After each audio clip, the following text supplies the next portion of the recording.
police are patting themselves on the back after foiling a cash-in-transit robbery in Limpopo. 18 suspects were killed during a gunfight with officers in Makhado. Perpetrators do not hesitate to use violence as the crime is lucrative with limited risk of arrest.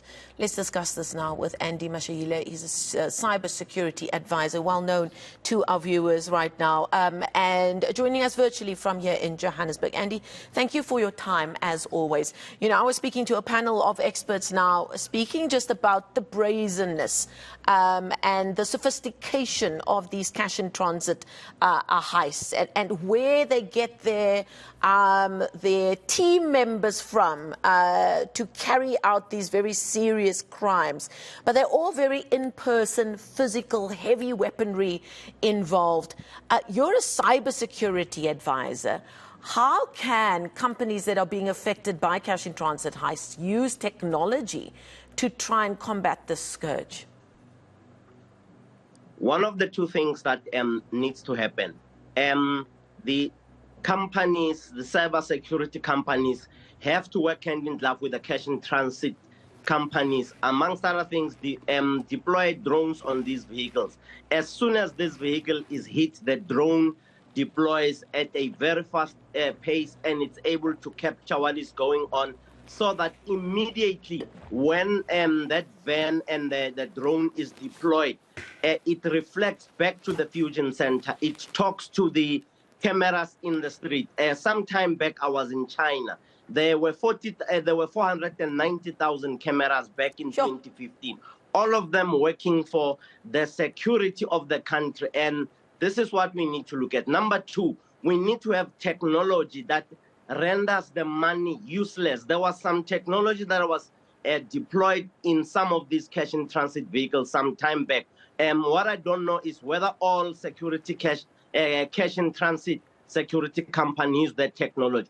As soon as that vehicle is rammed or is bombed, there's a hot foam that engulfs the bag of money, and it hardens very, very fast, and it becomes useless for those who are taking the money because of that material that has solidified. Number three, it is very, very important that cash-in-transit companies and specialist crime or intelligence gathering companies, we have quite a number of them, work hand in glove so that in the event that you don't have informers in the community, you then have intelligence based on open source, based on other signals intelligence, so that you are then able to generate a product that led to the success of the police over the past few days.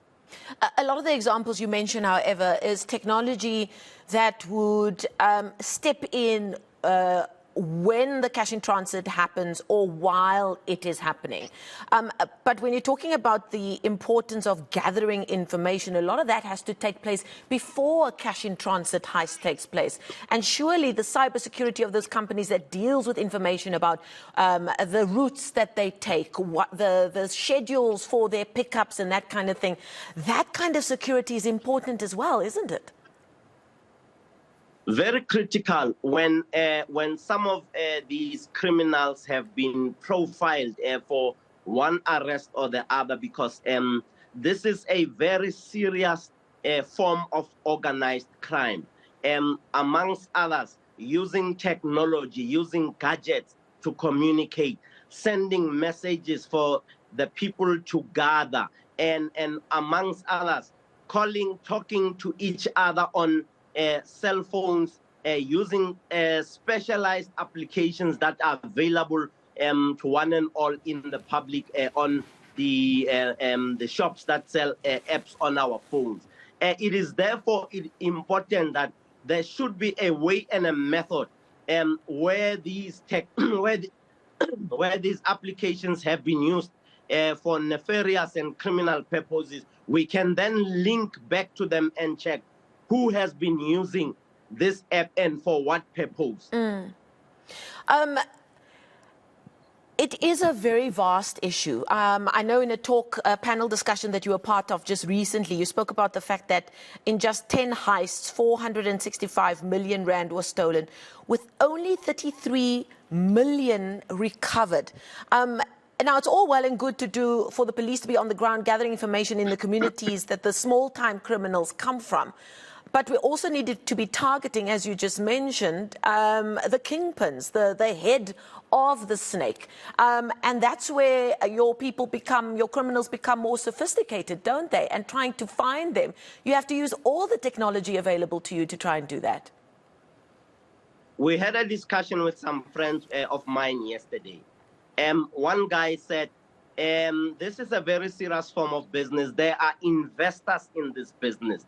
Those that were arrested or those that were mowed down were just simple runners. Now, when you look at the amount of money that these people make from these crimes or this special crime that we're focusing on, the money does not go to the individuals with immediate effect.